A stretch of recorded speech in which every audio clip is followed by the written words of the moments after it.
Welcome back. So, we are just on this journey of discovering what coaching really is.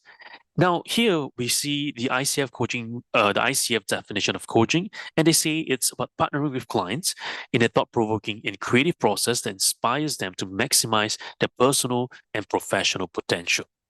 The very first thing we want to look at is this idea of partnering, right? So if you're new to the channel, I just want you to subscribe, click the notification button because I'm starting this whole new brand, what I call Brave Your Story. It's really exciting because it's a message that is on my heart for the last 15 years. And I've been encouraging coaches through this process, coaching them through to find their authentic voice within. So whether you're trying to find your own ikigai, whether you're trying to find your own journey, your clarity, your own aspirations, your dreams, Brave Coaching is for you. So now let's come back here and take a look at what this phrase really is. There are a few components here I'd like to highlight. The first thing is this idea of partnering. So let me just highlight this so you can see this phrase here, partnering with clients in a thought-provoking. So there's another word there, really interesting word here, thought-provoking, and creative process. Look at that. There's another word called creative process that inspires them. So this is another phrase here that's quite interesting, quite unique, of inspiration to maximize their personal and professional potential. So this part here, we could put them together in one, and I like to give a little color, maybe green. Okay, so you have different elements here. One is partnering, another's thought-provoking, another's creative, another's inspiring, and bringing it all together is this idea of maximize their personal and professional potential. So what all this what do all these things mean? It sounds like a chunk of words, but what do they really mean?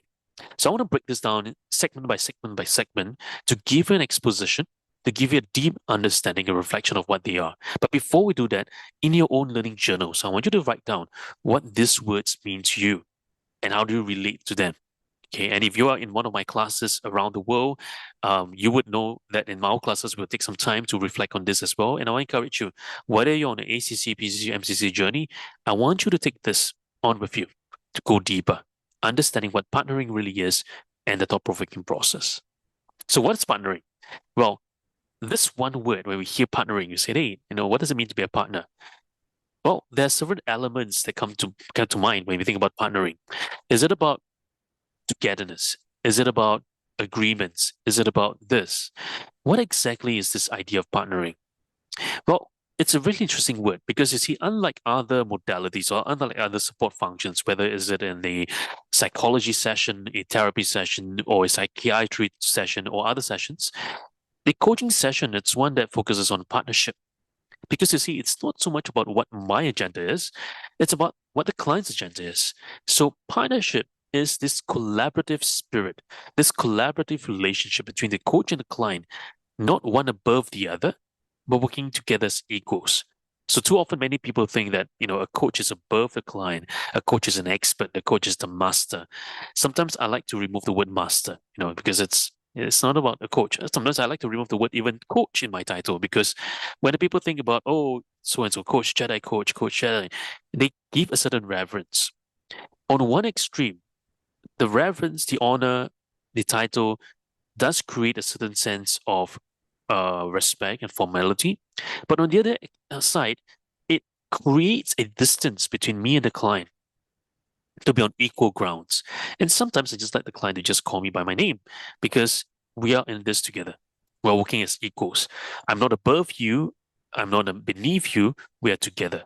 Right, that's the first idea of partnership. The second thing to think about is this mutual respect and trust, and this idea of shared commitment that we have with each other, for us to grow and develop together in partnership and development. And this is where the coach facilitates the process, but the client is responsible for their own insights, decisions, and actions. You see, as the coach, many times people say, "Oh, I'm responsible for the client's mistakes. I'm responsible for the client's outcomes." Not quite. The coach is responsible for the process, to hold the process, to hold the client accountable, to hold the space for the client, to create the environment for success. But the client is responsible for their actions. Why? Because it's the client's story. It's their story. It's their life. It's their identity, it's their vision, it's where they want to be. So the client is responsible for their own insights, but the coach is the one facilitating that process, that conduit. And the key focus here, it's really building strong relationships that fosters this communication, this trust, and mutual respect. Now, across cultures as well, this is something we have to think about really, really mindfully. It's that in different cultures, the way we build respect and trust, it's different. So it doesn't mean that if one culture works like this, the other culture works it's like that. No, we have to come together on equal terms, build that trust, build that foundation, build that communication to dive deeper so that we can go and take the conversation in a whole deeper manner than ever before. And that's really what partnering is all about, right? It's not about trying to force something down, but it's about working together as one. Now, also to think about and to take this a little bit further is that this idea of partnership or this idea of partnering, it's about co-creation. Okay, so oftentimes we hear this word partnering and co-creation coming together, and we wonder what's the difference between partnership and co-creation? Now, they're the same. Well, in our next part of this series, we're going to look at partnership and co-creation. But before we go there, I want you to take a moment to pause and ask yourself, what is the difference between partnering? What is partnering to you when you think about a coach and a client, whether this a one-to-one relationship or one-to-team or one-to-an organization relationship? What does partnering mean to you? Take a moment to pause, write that down in your journal, and then I'll see you in the next video.